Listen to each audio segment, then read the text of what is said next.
Okay. So just to give a little kind of background, for a number of years now I've been sort of focused on how different forms of knowledge related to sort of policing and security and warfare travel geographically. And in doing so, I've focused a lot on the representation of Palestine and Israel as a key laboratory or node of global violence. So I've turned this critical body of literature, including activist scholarship as well as scholarship, the so-called laboratory thesis. So the thesis suggests that the occupied Palestinian territories function as zones of real-world experimentation in which new weapons and surveillance techniques are tested. Access to these so-called laboratory spaces allegedly allows Israeli security firms to improve their products and services, but also to sort of brand them as combat-proven.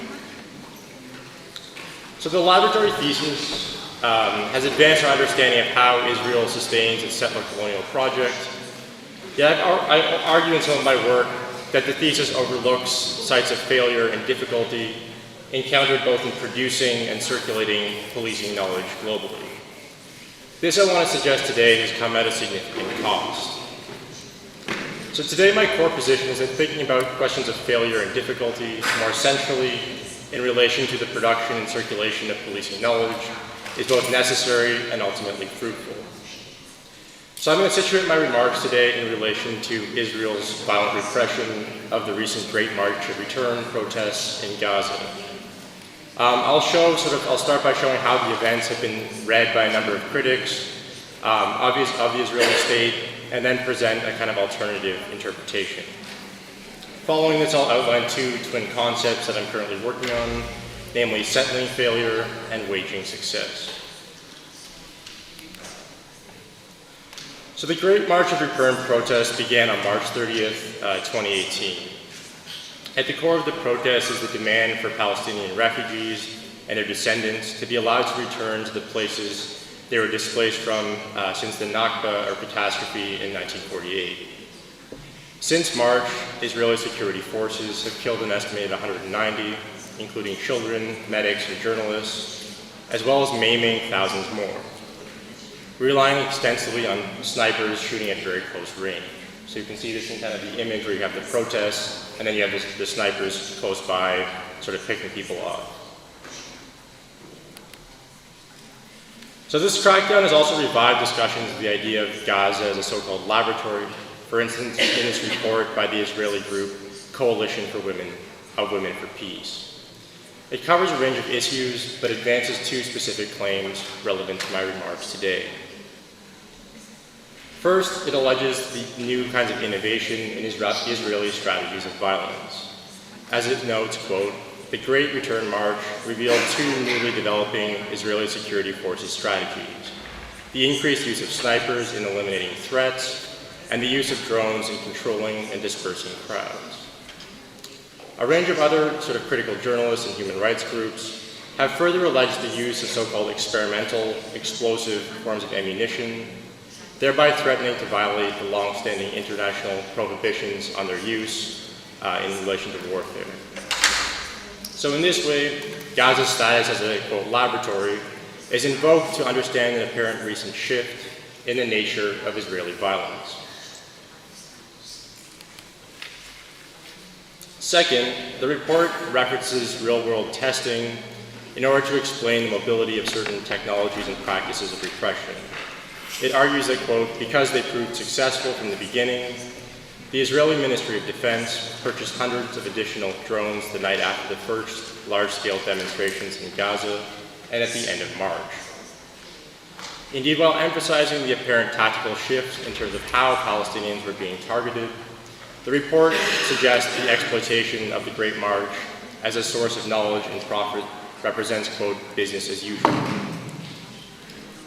So to be clear, such reports provide crucial information that counter Israel's representations of its violence as normal, proportional, and justified. Yet in their efforts to explain shifts in the apparent nature of Israeli violence, they obscure and overlook much as well. So the first issue that I'll discuss today concerns apparent shifts in the nature of Israeli violence.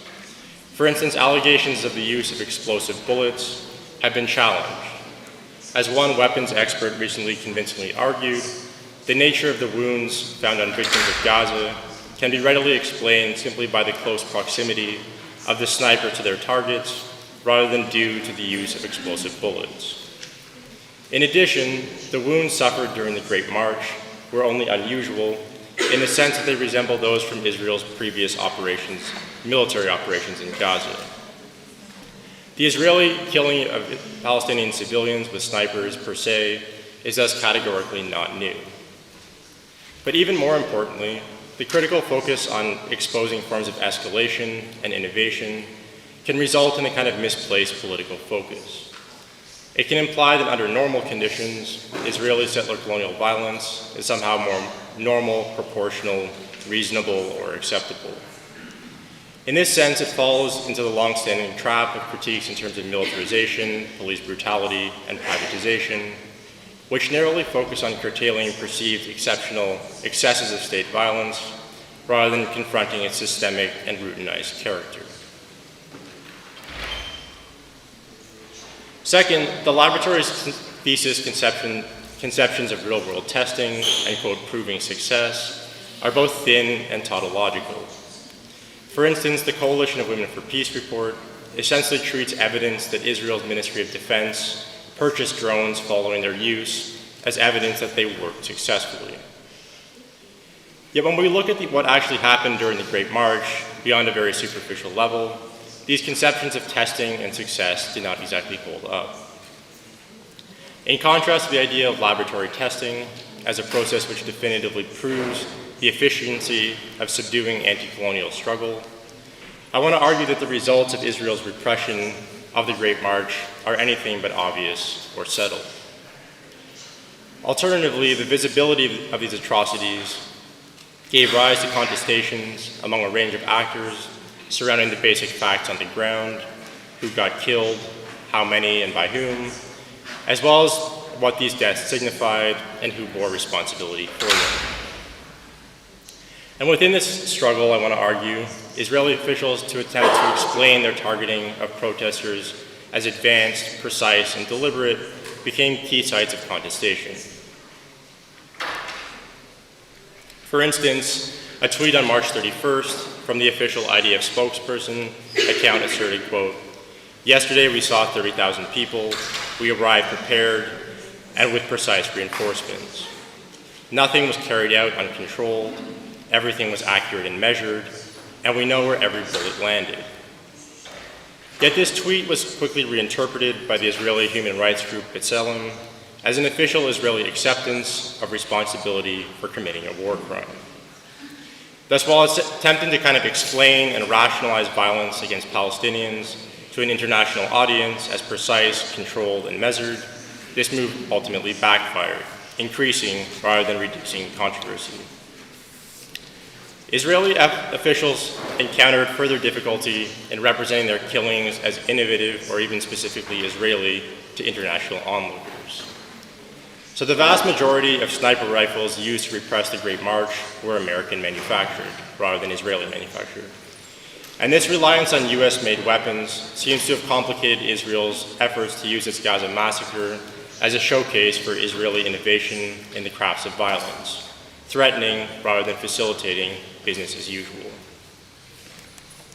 As Israeli political economist Shir Hever noted during his remarks on the attacks, quote, "The previous attacks on Gaza, the Israeli military specifically showcased their use of Israeli weapons in these attacks because they wanted to sell them.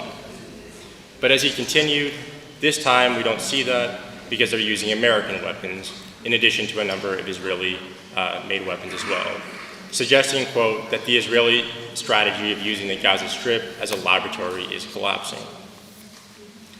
So to be clear, I have some reservations that this supposed collapse is perhaps as new or as totalizing a development as Shir Hever implies. Nevertheless, he signals to something important. The simple fact of Israeli security forces meting out violence does not itself guarantee a set of obvious or predetermined lessons will automatically be circulated elsewhere.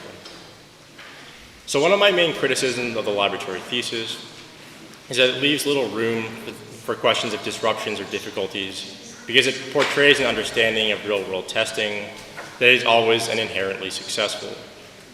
I've therefore begun to look for alternative theoretical sources of inspiration to imagine the idea of policing and security laboratories. Here I found literature from Science and Technologies Studies, or STS, particularly helpful because it challenges the myth of science as rational, ordered, and instrumental. In doing so, STS scholars have usually questioned the notion that facts are simply reflections of material reality on the ground, alternatively situating laboratories and their central role in the, quote, fabrication of knowledge. As Michel Callan and his colleagues put it, quote, the laboratory is a machine for producing inscriptions, for making possible their discussion, interpretation, and mobilization. The famous data givens of experience are never given. They are obtained, made, or fabricated. STS further provides a framework through which to make sense of how certain forms of knowledge and practices and technologies become generalized without conceding that this outcome reflects their superiority. Indeed, STS scholars like Bruno Latour and others closely grapple with issues of success and failure in understanding broader questions of institutional reproduction, drawing attention to how outcomes of policies and projects are negotiated and thereby settled as successes or failures. This approach to the uncertain and negotiated interface between success and failure, I want to argue, is helpful in understanding how protracted settler violence can be represented as successful, inevitable, and desirable by taking these fabrications seriously for what they are, namely as highly inventive and indeed often very questionable lessons of empire that are always at risk of stumbling and being undone. STS's core focus on the uncertain interface between success and failure also resonates with recent reconsiderations about how to define settler colonialism itself. As Anne-Laura Stoller has recently invited us to reconsider the prevailing idea of settler colonialism as a unique type or fixed set of relations of colonial domination. As she argues, quote, settler colonialism is no more fixed and given than are any colonial formations that assert their illegitimate claims. Settler colonialism might be better understood not as a unique type, but as the effect of a failed or protracted contest over the appropriation and dispossession that is not over when victories are declared, killings are accomplished, and decimation is resolved as the only solution. Settler colonialism is only ever an imperial process in formation whose security apparatus confirms that it is always at the risk of being undone.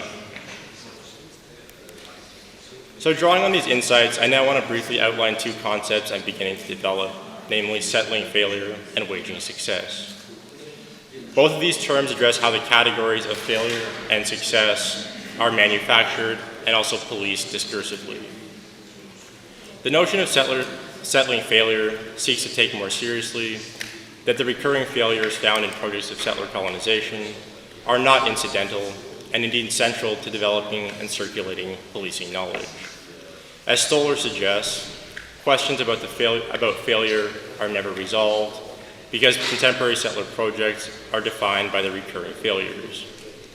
Yet in order for settler projects to appear as teleological and instrumental, these failures need to be constantly resettled over and over through forms of rationalization. As such, I want to suggest that the process of settling failure represents the core of how settler colonial projects maintain their global legitimacy and claims to permanence and inevitability in light of the constant practical challenges encountered in practices of colonial dispossession. This leads me to my second concept that I'm developing, namely the idea of waging success. So in relation to the instruments of violence used to repress the Great March, I've questioned whether testing them in practice really proved the merits one way or another. What is clear, however, is that the exercise of violence in real-world scenarios certainly can serve as the kind of raw material for rationalizing these policy interventions and promoting their adoption elsewhere. The notion of waging success therefore takes as its starting point that success is always a contingent and uncertain accomplishment, rather than a reflection of some stable material reality. Following this, waging success situates the process of rationalization as an ongoing public relations war in its own right, thereby challenging the idea that settler colonial projects succeed or fail merely on the basis of the degrees or types of violence they employ. The notions of settling failure and waging success also resonate a little bit with the notion of pacification that Mark outlined yesterday. Pacification is closely associated with violent colonial dispossession, but the concept also insists on foregrounding pacification's productive nature in the sense that pacification is the fabrication of order, which includes but also exceeds the exercise of brute violence. My work is developing this emphasis on productivity further. The notion of waging success specifically emphasizes that although the mobilization of policing knowledge is fundamentally wedded to the exercise of violence, knowledge does not arise naturally or in lockstep with patterns of killing. As a concept, pacification also places a central emphasis on theorizing security projects and their roles in order formation as essentially unfinished projects. So here I want to emphasize that the productivity of pacification projects in terms of knowledge production goes hand in hand with their inherently unfulfilled and ever unfolding qualities. In other words, we take seriously that pacification projects are ever and always ongoing rather than fulfilled or settled. So too are the practices of emergent knowledge, the practices and emergent forms of knowledge that these projects rely on and generate. Thanks very much.